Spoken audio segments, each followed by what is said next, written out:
Bangladesh has been rocked by unrest this week. Earlier this Saturday, AFP news agency reported that police in the capital Dhaka had fired live rounds at protesters.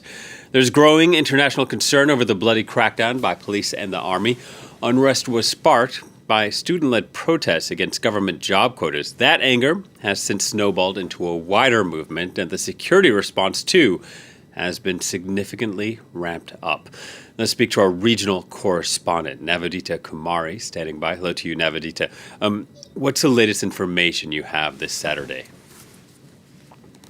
We now know the number of casualty remains at a shocking figure. Over 100 people have been killed, given the fact that on Wednesday, the death toll was only at 6, and on Thursday, 22 people were killed, following dozens others who were killed on Friday. So this increasing number of deaths so fast is really shocking. We know that the telecommunication services remain disrupted, the internet is cut. The media houses are not able to broadcast stories.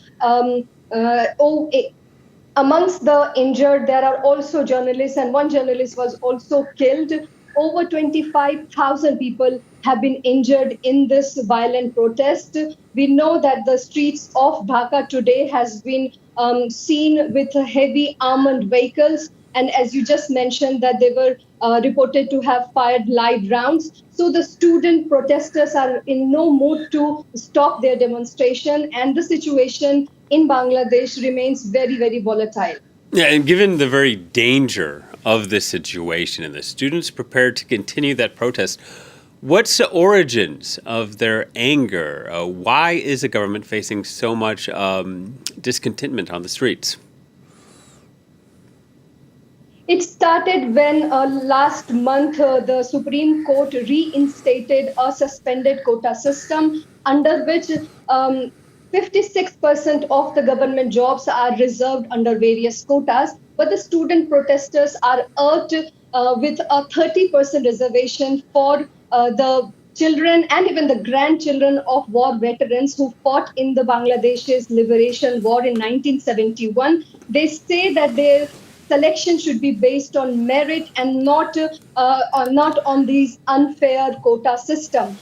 This quota system was suspended in 2018 after the student protest then. So they are really enraged by the current government's reinstatement of this quota system.